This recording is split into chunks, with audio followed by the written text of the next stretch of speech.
Bom, boa noite, pessoal. Hoje é dia 27 de fevereiro de 2024. Vamos começar agora mais um encontro aberto do Grupo de Estudo Ecologia e Marxismo, né? E hoje contando com a participação, né, da nossa camarada Ana Clara Souza, né, que é uma militante ecossocialista, né, libertária, atualmente atuando na direção da União Nacional dos Estudantes, né, e ela vai conversar com a gente sobre um dos temas centrais do debate a respeito, né, da questão ambiental por uma perspectiva da transformação social, né, por uma perspectiva socialista, que é o debate sobre a relação entre o racismo estrutural e o racismo ambiental. Então, depois da fala da Ana, eu aproveito para dar alguns informes sobre como participar do grupo de estudo, etc. Mas isso fica para depois, a gente aproveitar o máximo possível o tempo da Ana aqui com a gente. Tá bom? Obrigado mais uma vez, Ana, pelo seu tempo aqui, e a palavra é sua. Obrigada, Cinco. Obrigada também pelo convite. É sempre um prazer estar podendo falar, né, sobre esse tema. Acho que, na verdade, sempre na minha militância tentei assumir esse compromisso com a luta socioambiental, mas também com a luta antirracista, que é algo que me atravessa, me atravessou desde o meu primeiro contato, com a organização, né, em movimentos sociais, etc. E aí, enfim, queria agradecer a todo mundo também que está aqui para poder me ouvir. Dizer que eu não sou nenhum especialista sobre o tema, nem nada, mas acabo que por espaços que participei também, de militância e também com a minha formação na graduação em serviço social na UF, com enfoque não muito parecido, porque a minha formação na UF, eu priorizei ali dar uma centralidade em relação à luta antirracista e o direito da criança e adolescência, então não tem tanto a ver, mas aí a gente acaba, né, combinando algumas coisas que tá relacionada, né? E aí acho que, enfim, o mesmo com esse tema. Como o Cinco falou, também estou, né, na diretoria de movimentos sociais da União Nacional dos Estudantes, da UNE, na oposição de esquerda, e também faço parte do ECOA, Juventude Ecossocialista, e da Rebelião Ecossocialista, que é uma tendência interna dentro do PSOL, e também vinculada à Quarta Internacional. Acho que, enfim, preparei aqui também uma abertura em relação a essa discussão, a esse debate, de forma que a gente conseguisse dar conta de entender essa relação de duas categorias que são fundamentais, né? Da gente pensar o racismo, né? E da gente pensar também a luta socioambiental, mas pensar de que forma isso se relaciona e pensar o caráter estrutural do racismo, de que forma a gente consegue entender de fato até onde vai esse entrelaçamento e esses rebatimentos, né? Eu acho que, como o Cinco falou, né, eu estou falando aqui de uma perspectiva, inclusive, ecossocialista, que entende a questão ambiental dentro da centralidade das nossas intervenções e dentro da centralidade para a gente poder pensar um novo projeto de sociedade. E, em contrapartida a isso, também acredito que indissociável a gente pensar a emancipação humana sem pensar a luta antirracista. E acho que, como a gente está falando de Brasil, né, isso ainda fica um pouco mais ilustrado, né, quando a gente considera a nossa formação sociohistórica e entende qual o papel da raça, né, na formação do capitalismo no Brasil e também no processo aí de desenvolvimento do capitalismo internacional.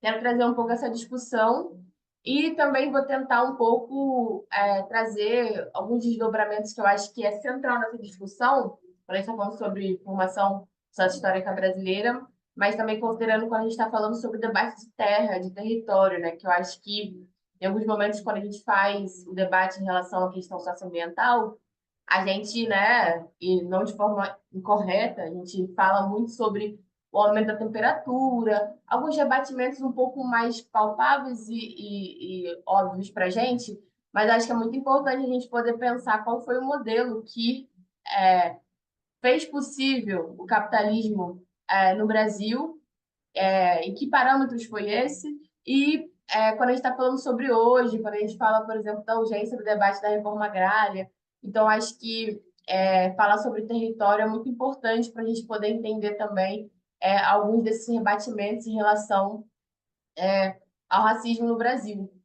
E aí, como eu estava dizendo, eu acho que quando a gente fala sobre crise climática, né, inclusive faço coro aí com as avaliações que agora já não usam mais tanto crise climática, entendendo que a gente já não está mais nesse patamar, a gente está num patamar um pouco mais aprofundado, considerando o próprio debate da catástrofe climática eminente, quando a gente pensa no debate da emergência climática, acho que esses são algumas caracterizações também que são importantes para a gente poder ter consciência de fato do nível que a gente está agora, nesse momento, né, de necessidade de a gente olhar e pensar uma transformação radical da forma que a gente vem produzindo, né, da forma que o capitalismo vem produzindo e da forma que o conjunto de seres humanos vem se relacionando com a natureza. Mas acho que, como eu disse, a gente pensa em alguns rebatimentos nisso, né?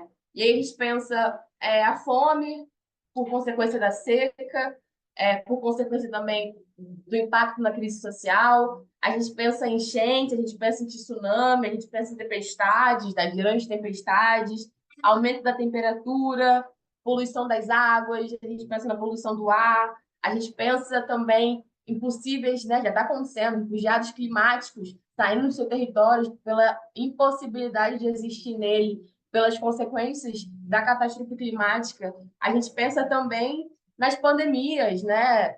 E outros graus mais baixos de grandes doenças que surgem por conta da crise climática. Acho que esses são rebatimentos para a gente que a gente já vem percebendo essa relação, né? Acho que a pandemia, inclusive, foi o grande momento que a gente conseguiu trazer um pouco, né? Não muito, mas para quem estava um pouco mais aberto para o debate socioambiental, pôde ver algumas noções de como essa pandemia só foi possível por conta do modo que a gente se relaciona com a natureza, né? Dentro desse ecossistema, nesse processo de globalização desenfreada e sem objetivo para as necessidades humanas, e como a pandemia foi possível pelo capitalismo e a gente não está livre de outras, né?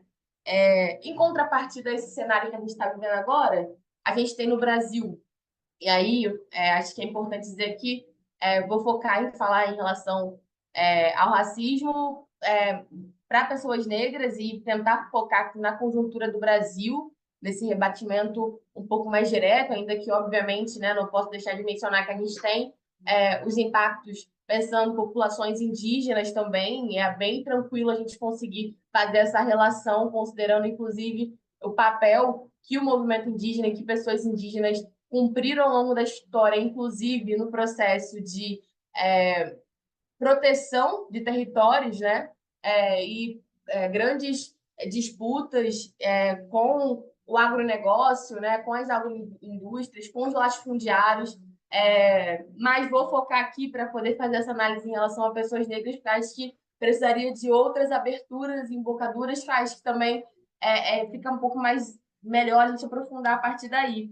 E aí, eu acho que é muito importante a gente poder pensar qual é a relação que o racismo tem com o processo internacional. Inclusive, eu acho que muitas vezes também já participei de espaços com debate antirracistas a nível internacional e, às vezes, a gente vai trazer conflitos nitidamente, nitidamente questão racial ali, né? De cada país, de cada lugar, mas, inclusive, também acumulando com outros camaradas negros também que eu construo e etc.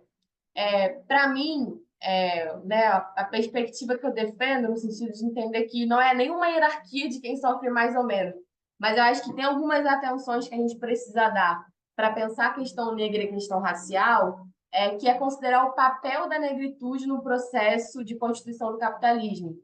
Isso não é qualquer coisa quando a gente pensa, inclusive, toda a energia que retorna para os nossos corpos, no sentido de entender que uma possibilidade ali maior de exploração e de opressão, né? E de, consequentemente, garantir maior complexidade e aprofundamento da desigualdade e da extração de lucro. E aí eu acho que isso é importante porque isso passa por a gente compreender que a gente está falando de um processo, né? E aí, capítulo 24, né, de Marx, acumulação primitiva do capital, né? Que ali ele está dizendo, né, o que é acumulação primitiva de capital, né? Ele está dizendo quais são alguns dos aspectos imprescindíveis, praticamente pré-condições para a viabilização do capitalismo. E aí, às vezes, a gente até entra numa discussão de tentar entender a partir de quando foi o capitalismo aqui no Brasil, né, na América Latina, quando a gente pode falar em capitalismo, mas não desejando fazer esse debate em específico, acho que algo que a gente não pode perder de perspectiva é que, quando a gente pensa a possibilidade de um proletariado na Europa, quando a gente pensa a possibilidade da gente pensar, ainda que óbvio, em condições degradantes, condições precárias, do que o aceleramento estava propondo uma suposta liberdade em relação ao modo de produção anterior, né, da relação do servo, da relação, enfim, também de opressão que a gente tinha também no feudalismo, mas quando a gente pensa o capitalismo, a gente está falando de uma falsa liberdade que o assalariamento dá para a gente, né? Ainda que a gente tenha um proletariado na Europa que seja precário, é muito importante que a gente pense que essa possibilidade ela só foi possível por um rearranjo que a gente teve internacional e que o tráfico de pessoas negras escravizadas, né, e a própria mão de obra escrava, ela cumpriu um papel fundamental nesse processo, né, de acumulação primitiva do capital, né? Então, é a gente pensar literalmente é, a revolução industrial sendo possível por conta da escravidão negra. É a gente pensar que, né, todo o maquinário, toda a estrutura, né, e todo o processo que foi necessário, a gente pensar isso, né? E aí eu acho que isso é uma discussão muito importante, porque quando a gente vai olhar para o Brasil, né, inclusive eu tenho até meio. Na faculdade também vi isso depois, né, também de parte de construção de militância, mas quando eu estava no ensino médio, eu nunca mais esqueci que eu tinha um professor que ele falava que, para a gente poder pensar o modelo econômico, né, de organização do Brasil colônia, ele falava que era a MEL, né, que é MEL, ele falava que era monocultura, escravidão e latifúndio. E aí eu acho que esses são três determinantes muito importantes para a gente poder estar entendendo o que a gente tem de Brasil hoje, né? Quando a gente pensa o que foi o processo da colonização, o que foi o Brasil colonial, né? A gente pensar uma economia, né, de agroexportação, a gente pensar a monocultura, né, que além de não explorar todas as potencialidades que a gente teria, né, de cultura para o nosso para nossa subsistência, né, coloca a gente a serviço de um capital internacional, de uma burguesia internacional, e, além disso, né, como a gente sabe, estabelece uma relação completamente predatória, exploratória com o solo, quando a gente pensa em monocultura, né, quando a gente pensa em não diversificação, né, e aí outros debates e outras áreas que eu vou ser sincera que eu acabo ficando um pouco mais distante, mas não é segredo que a monocultura ela seja não é uma viabilidade para a gente poder pensar um processo de estabelecimento saudável, de relação, né, com a Terra, né? E aí eu vou falar Terra com T maiúsculo, né? Com o planeta Terra. E isso é muito importante para a gente poder entender esse processo que a gente está vendo agora, porque não é à toa, né? Quando a gente fala, né? E aí sim, quando a gente vê quem protagoniza, né? As principais enchentes no sentido de ser afetado, a gente está falando principalmente de populações negras. Quando a gente está falando em relação o mesmo, né, sobre acesso à alimentação de qualidade, a gente também está falando sobre população negra, quando a gente está falando sobre fome, né? E aí a gente tem no Brasil, né, um entrelaçamento muito, muito aprofundado da questão de classe com a questão de raça, né? Uma relação ali muito marcada, contando, enfim, o que se expressa no país mais negro fora do continente africano, que é o Brasil. E isso é muito importante para a gente poder estar entendendo que não tem como a gente falar em um processo de transição, de superação desse momento que a gente está vivendo, que não passe por considerar essa centralidade. Inclusive, não só se opondo a, né, o que eu estou trazendo aqui, né, as condições de habitação, de acesso à vida digna no geral, mas também tendo uma atenção a outros mecanismos que a gente sabe que estão aí para aprofundar e precarizar a vida da população negra no Brasil, né, e também desorganizar, né, a gente pensar, por exemplo, a própria guerra às drogas, né, quando a gente pensa aí também o encarceramento em massa, mecanismos aí que cumprem um papel fundamental, né, ordenado pelo Estado Penal, que não só para pessoas negras, mas principalmente para pessoas negras, cumpre um papel de criminalização, de desorganização, de destruição de famílias, né? E isso né, são estratégias para a gente poder ter cada vez menos artifícios para se organizar, né? A gente tem um documentário, né, que fala sobre luta antiproibicionista, né, que é Notícias de uma Guerra Particular.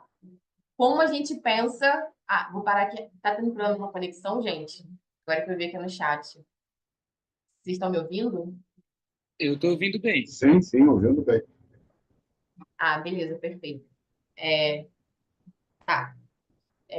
Não, então, assim, eu acho que tá falando sobre o documentário Notícias de uma Guerra Particular, né? Como a gente pensar, né? E ainda assim tem, mas como a gente pensar a organização de setores que vivem uma guerra particular todos os dias, né? Nos territórios, nas favelas. E acho que nas periferias no geral, né? Que a gente também está tendo um processo de favelização, com deslocamentos também de setores do crime organizado e etc. Mas eu acho que é muito importante que a gente consiga estar compreendendo essa associação.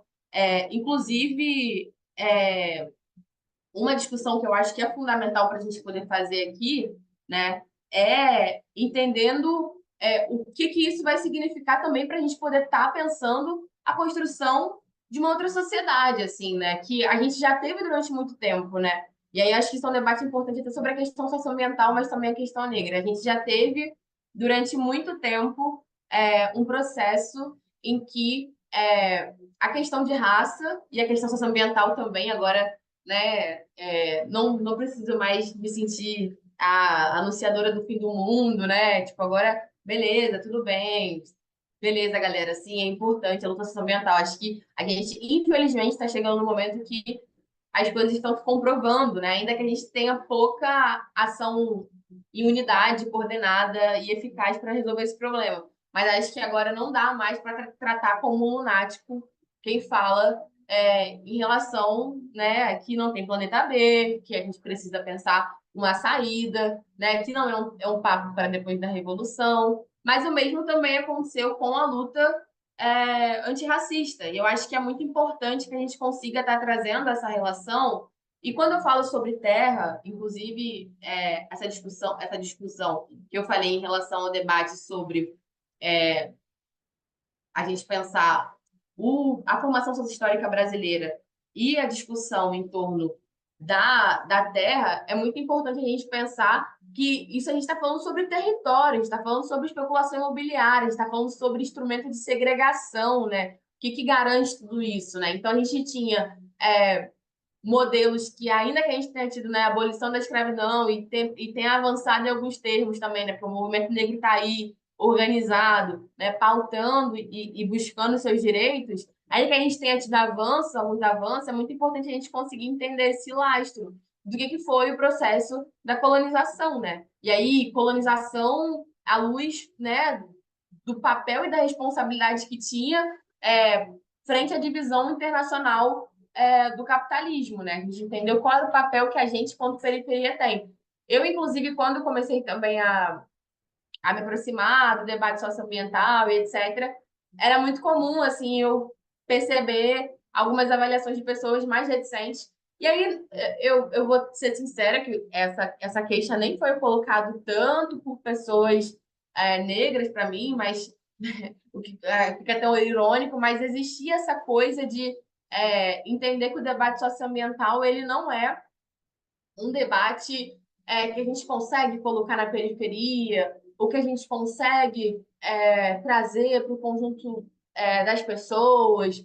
Não tem como eu falar de fome se eu for falar dos rios poluídos, etc. Eu acho que assim, a gente sempre, na luta revolucionária, teve tática, estratégia para a gente poder pensar a nossa intervenção.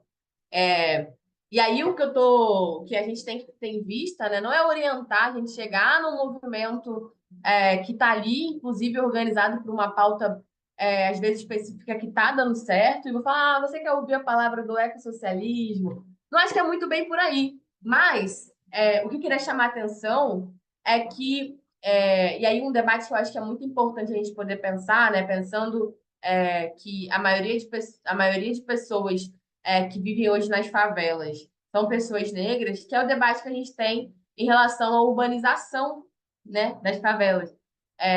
Inclusive, uma coisa que eu acho engraçada é que eu tinha muito para mim, assim, no início, quando era um pouco mais leiga, né? Na verdade, eu tenho essa memória de ter uma associação e urbanização direta com a destruição, né? O urbano associado à indústria, ao negativo, e não é por aí, né? A gente está falando sobre condições dignas de habitação, a gente está falando sobre saneamento básico, acesso à saúde, né? Acesso, enfim, e um relacionamento e transformações desses territórios que tenha um relacionamento saudável também com o espaço que já existe, né? E aí eu acho que isso é um debate muito importante para a gente poder tratar o debate de urbanização das favelas.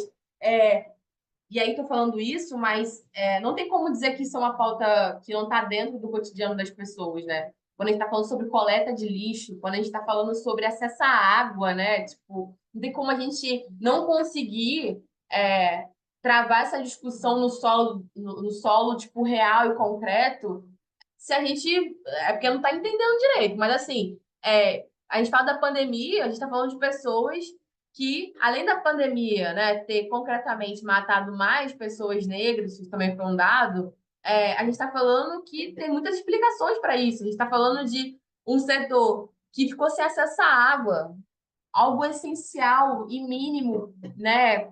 Tipo, a regra que nem precisava estar na regra, com uma necessidade muito básica para a gente poder ter tido o mínimo para combater esse vírus, em que, enfim, a gente não estava nem sabendo muito o que fazer e o mínimo não foi garantido, né? E aí eu acho que essa é uma discussão importante, porque eu acho que a gente precisa ampliar essa visão, né? A gente, inclusive, enquanto né, ser social, a gente foi impregnado por essa visão que eu estou trazendo do que é a visão colonial, né? Eu e todo mundo que está ouvindo, a gente pensar que a gente tem uma relação completamente alienada com o território, a gente tem uma relação que ela né, tende a ser alienada com o que a gente come, dos processos, de como isso foi. Né? Isso não é à toa, a gente está falando de um projeto que se organizou para isso ser feito. Né? Mas aí o que eu estou querendo dizer é que quando a gente pensa a questão ambiental, né, é muito mais para além do que a gente pensar em relação né, à organização de falar sobre fulano não tem ar-condicionado em casa. Ou a gente está falando de, sei lá, Bangu tem menos árvores, sabe? Menos, é sobre isso também, mas a gente está falando de uma gama aí de rebatimentos que são infinitas. Quando a gente vai pensar a forma que a gente se relaciona hoje com a natureza, a forma que o capitalismo escolhe se organizar hoje com a natureza, e transforma a nossa vida. E eu acho que pensar a relação do racismo com a questão ambiental é um passo para a gente poder conseguir estar olhando para esse processo e entendendo até onde ele vai. Mas, mais que isso, a gente precisa, de fato, estar entendendo no nosso cotidiano, para a gente, inclusive, estar conseguindo conversar com outras pessoas, entendendo esses rebatimentos. Né? A gente pensar, por exemplo, né, a divisão campo-cidade. Né? A gente pensar hoje esse modelo de organização que tem tudo a ver com o território, da gente pensar hoje né, as cidades cheias, especulação imobiliária a rodo, né? Enquanto a gente tem um monte de espaço vazio que poderia estar sendo utilizado em que a gente poderia estar vivendo sem fazer aquela onda, né, aqueles centros de calores que são as cidades, e conseguindo estar, inclusive, tendo um pouco mais de escoamento em relação a esse processo de produção, né? A gente podia pensar uma outra forma de mobilidade urbana. Então, eu acho que é muito importante que a gente consiga estar entendendo esse projeto mais transversalizado, né? Eu, inclusive, construo o movimento estudantil e uma pauta que a gente levava lá para dentro era, por exemplo, o pleito por bandejão, né? E aí essa é uma pauta histórica do movimento estudantil. E aí a gente fala, né? A gente precisa que essa pauta ela esteja, né, ampliada ao debate da soberania alimentar. Quando a gente pensa um debate dos alimentos, um debate, né, da soberania alimentar no sentido da gente saber o que a gente está comendo e se é comida de qualidade, porque a gente tem condição de fazer isso, né? E aí eu acho que é muito importante que a gente consiga estar entendendo essa relação e, enfim, é um grupo de ecologia marxista, acho que não preciso estar reforçando isso, mas eu vou sublinhar que eu acho que é muito importante que a gente, quando está falando sobre a relação com o racismo estrutural, entenda que estrutura é essa, né? Que eu acho que, inclusive, o tema racismo estrutural esteve até, sei lá, na Rede Globo, no Fantástico, em alguns lugares, né? Muitas pessoas falaram ao vento racismo estrutural. Mas é importante que a gente diga que estrutura é essa, né? E que a gente entenda que essa é a estrutura que garante, né, que o capitalismo seja feliz na sua tendência de busca incessante pelo lucro, né? Não só o capitalismo, mas a branquitude, né? A gente entender, inclusive, essa relação, né, de entender essa lógica da branquitude exploratória, né, que estabelece uma relação, né, um padrão de acumulação que basicamente é de destruição, inclusive de um olhar predatório e de exploração com o outro, né, e também com o território, né, menos problema ainda, né. Então, é muito importante que a gente consiga estar se organizando em relação a isso, inclusive, um parêntese também, né, acho que um debate importante também para a gente poder pensar o que é a branquitude, né? Essa branquitude, entendendo que quando a gente fala sobre a burguesia, a gente está falando de uma burguesia que está organizada pela lógica da branquitude, patriarcal, heteronormativa, cis-centrada. E aí eu acho que é importante que a gente consiga, inclusive, no debate da branquitude, que eu acho que é algo que é importante, né? Que às vezes, por exemplo, termos quando a gente traz em relação a pessoas racializadas, etc. Mas muitas vezes quando a gente vai falar do outro, né? A gente anula que o branco, né? O ser branco, ele também existe, né? A gente está falando, a gente vai falar sobre a negritude, de um outro lado existe a branquitude, né? Associada historicamente com um projeto de dominação, né? E aí a gente não está falando sobre os indivíduos, a gente está falando sobre a lógica central, né? Mas é muito importante que a gente consiga também entender o lugar que a gente está falando. Enfim, eu acho que seria também bacana, né, que se a gente conseguisse fazer essa discussão, né, entendendo o papel, né, aí eu acho que isso é algo que eu queria trazer com bastante ênfase, né, que era entendendo esse papel, do que foi o papel do modelo que a gente teve, né, falei ali do MEL, né, o monocultura, escravidão e latifúndio. Qual foi o papel desse modelo econômico que a gente teve durante o Brasil colonial, né, ali com as plantations, né, a gente pensar os rebatimentos disso e o que possibilitou internacionalmente, e também como a gente pensa hoje, né, os rebatimentos, né? E aí uma lógica que também eu acho que é muito comum, né, da gente pensar, né, a organização da teoria que o Trotsky também trazia, né, de pensar o capitalismo desigual e combinado. E aí, um desenvolvimento desigual e combinado, né? Eu acho que essa foi uma chave de análise também, que ela é muito importante para a gente poder pensar isso, porque hoje a gente está vendo muitas avaliações que consideram, né, taxam verdadeiramente países centrais, né, como países que estão ali como que mais o que mais poluíram, os que mais degradaram, os que mais estabeleceram uma relação predatória com a natureza e os que mais, inclusive, se responsabilizaram por o momento que a gente está vivendo hoje, né?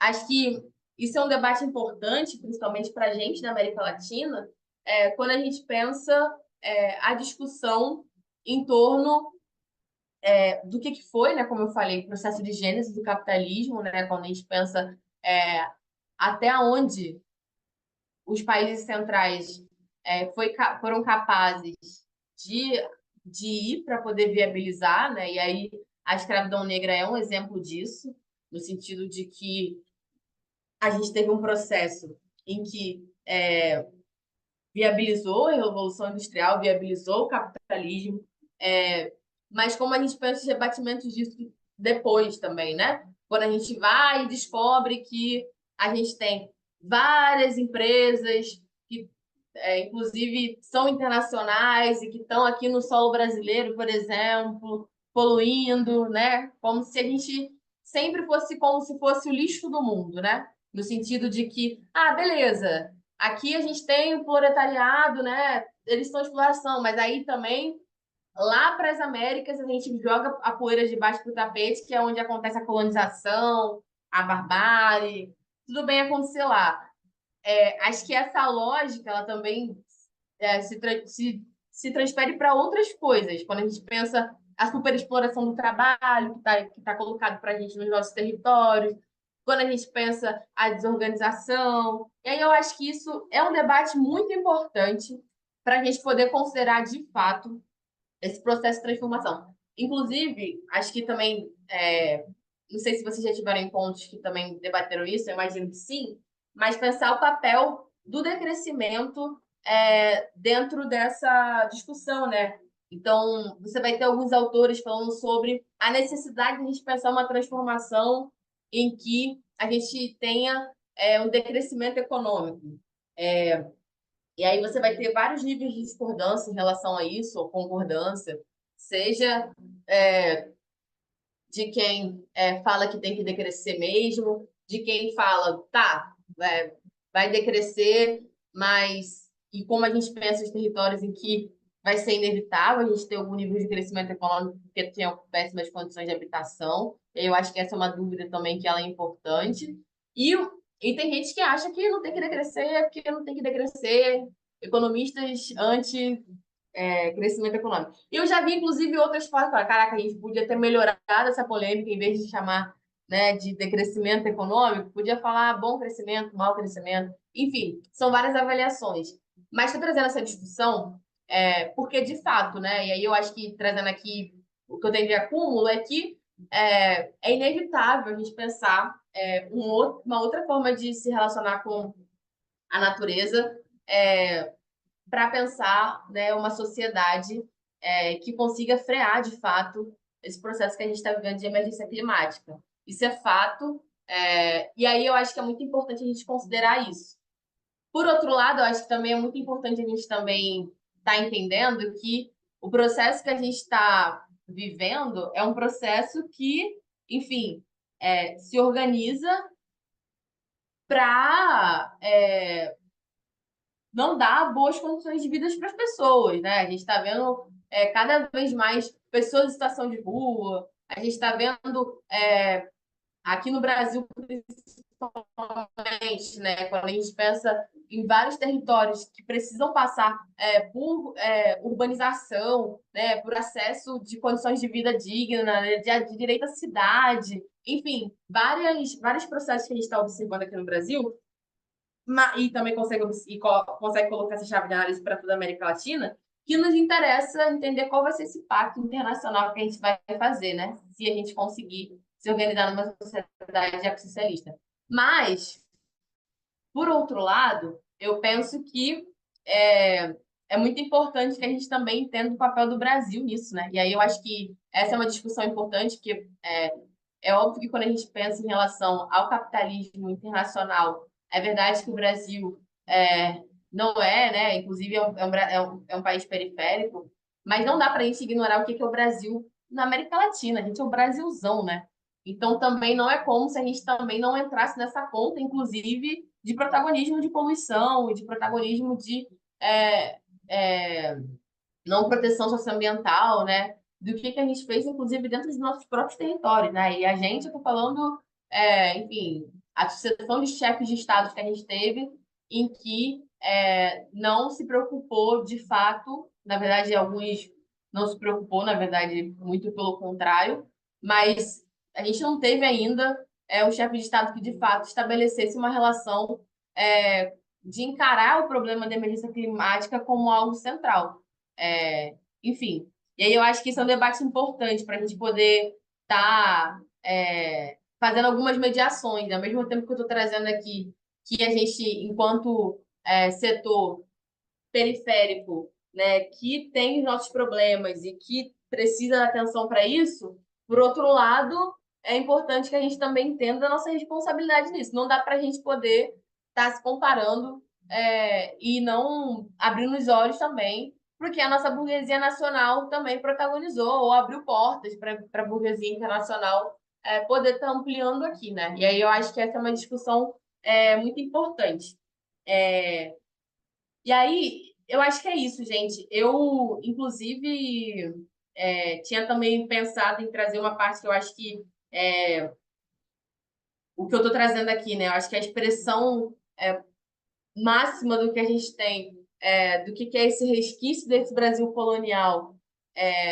Máxima não, né? Mas uma das expressões é a gente pensar o que é essa bancada BBB, bancada bala, boi e Bíblia, né? Quando a gente pensa todas os tentáculos do Brasil colonial que persistem no Brasil, né? Acho que a possibilidade de uma bancada do agronegócio, dos fundamentalistas religiosos e também dos financiadores do genocídio, vou chamar assim, da bala, é, eu acho que um exemplo do que a gente está vivendo agora, né? E aí eu acho que é muito importante, né? Vou caminhar para a finalização também, para a gente poder também bater um papo, a gente trazer à luz essa discussão, né? E aí, ao mesmo tempo que eu trouxe, né, o debate em torno de considerar a insociabilidade da superação do modo de produção capitalista em relação a gente fazer um debate sério e centralizado com a superação do racismo e o mesmo com a gente não ter tempo para não trazer para a centralidade do debate socioambiental, né? Eu penso debate ecológico, eu penso que é muito importante que a gente consiga estar conseguindo construir mesmo formas da gente estar trazendo também essas pessoas para esse protagonismo, assim.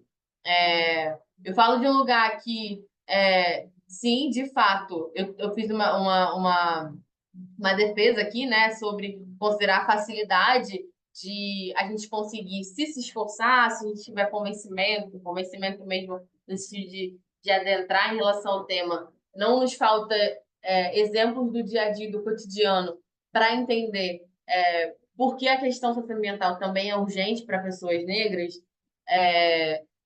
ainda que agora a gente esteja até numa conjuntura um pouco mais fácil de comprovar isso, é porque antes, de fato, ficava aquela coisa, ambientalistas são elitistas, porque tem tempo de abraçar árvores, coisas simplistas como essas, mas, ao mesmo tempo, é muito importante que a gente consiga não tá trazendo a centralidade desse debate e levando para os territórios, né? Para onde a gente estiver.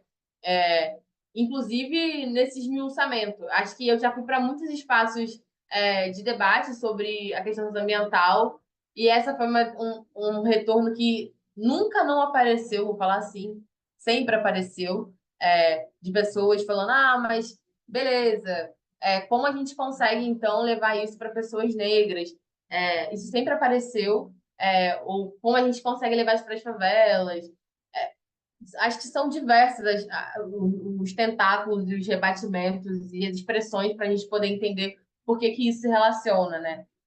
Acho que talvez às vezes pode até faltar de nós uma, uma possibilidade de estar, às vezes, entendendo ali com a materialidade, mas quando a gente pensa em rebatimentos, a gente vai longe, a gente vai falar sobre trabalhadores de reciclagem, são a maioria negra. São vários debatimentos que eu acho que é muito importante da gente estar se apropriando de conjunto e conseguindo trazer essa discussão. E também, enfim, estou caminhando aqui para o final e queria dizer também que eu queria ter conseguido me organizar melhor, inclusive, para estar compartilhando materiais, assim, até tinha conversado com o Cinco em relação a isso, mas acabou que eu estou numa semana um pouco ruim, porque eu estou entre 3 finais de semana de concurso, e aí eu estou destruída. Mas o ponto é que eu fico, né, na responsabilidade de mandar no grupo indicações de texto. E aí, mas aí de antemão, eu queria também já indicar, eu acho que uma discussão que foi muito importante, inclusive que foi organizado pelo Contrapoder, aí agora vai me faltar o ano, que foi na pandemia, que foi um curso sobre racismo estrutural que eu achei de muita qualidade, assim. Me encontrei muito em relação à forma que foi trazido, que eu acho que eu já indiquei para muitas pessoas na minha vida esse curso, e também queria deixar essa indicação aqui, porque eu acho que lá a gente tem um debate muito bacana para poder estar trazendo justamente essa discussão que eu trouxe aqui, inclusive tem alguns textos lá também. Eu lembro de ter lido um texto, por exemplo, que trazia em dados algumas recuperações de documentos históricos de literalmente o dinheiro de pessoas escravizadas pagando maquinário, enfim, uma profundidade muito grande dessa discussão, que eu acho que é muito importante que a gente possa se calçar também em relação ao debate do racismo negro e no Brasil, para a gente poder também conseguir estar voando em relação ao debate socioambiental. E aí, eu queria deixar indicado esse texto, eu, inclusive posso recuperar o link também, mas está no site do Contrapoder, que foi organizado pelo coletivo Clóvis Moura. Inclusive, enfim, até uma companheira faleceu, a querida Marcela presente, mas queria deixar essa indicação. Mas vou caminhando para o final.